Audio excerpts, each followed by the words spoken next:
भारत के प्रसिद्ध योग गुरु रामकिशन यादव को पूरी दुनिया स्वामी रामदेव या बाबा रामदेव के नाम से जानती है। बाबा रामदेव योग और आयुर्वेद को लोकप्रिय बनाने के लिए विख्यात हैं और बाबा रामदेव और आचार्य बालकृष्ण जी ने 2006 में पतंजलि आयुर्वेद लिमिटेड की स्थापना की थी। आजकल बाबा रामदेव की मुश्किलें कम नहीं हो रही हैं क्योंकि उच्चतम न्यायालय ने सुप्रीम कोर्ट ने भ्रामक विज्ञापनों को लेकर बाबा रामदेव और आचार्य बालकृष्ण को कड़ी फटकार लगाई है।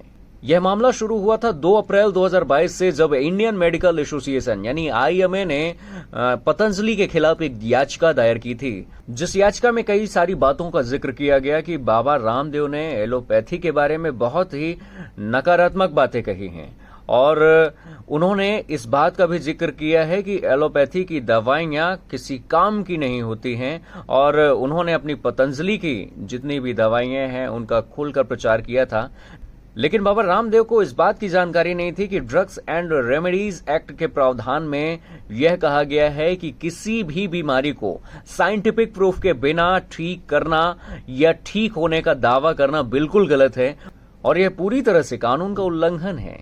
और इसके साथ ही कंज्यूमर प्रोटेक्शन एक्ट में भी प्रावधान है कि कोई भी कंपनी झूठा या भ्रामक प्रचार नहीं कर सकती।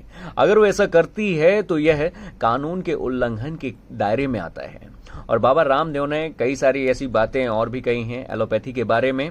हालांकि बाबा रामदेव ने अब दिल से माफी मांग ली है और सुप्रीम कोर्ट को कहीं ना कहीं राहत देनी चाहिए, क्योंकि जिस प्रकार बाबा रामदेव ने योग के माध्यम से एक सकारात्मक सोच लोगों को दी है, पूरे देश को दी है, पूरे विश्व को दी है, तो कहीं ना कहीं उन्हें भी राहत देनी चाहिए। और अब तो बाबा रामदेव ने 67 से भी ज्यादा अखबारों में माफीनामा छपवाया है।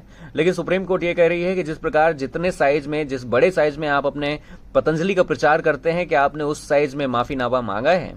लेकिन कहीं ना कहीं देखा जाए तो अब बाबा रामदेव पूरी तरह से माफी मांग रहे हैं, हर एक वो बात कह रहे हैं। उन्होंने यह भी कहा है कि यह हमारे उत्साह में कुछ ऐसे प्रचार हो गए हैं और जिसके लिए हम क्षमा चाहते हैं और भविष्य में ऐसी अब बातें निकल कर नहीं आएंगी, कानून का उल्लंघन बिल्कुल भी नहीं होगा। तो आपका क्या मानना है और आप क्या कहना चाहते हैं, इस बात पर वीडियो के कमेंट में जरूर बताएं और वीडियो देखने के लिए आप सभी का बहुत बहुत धन्यवाद।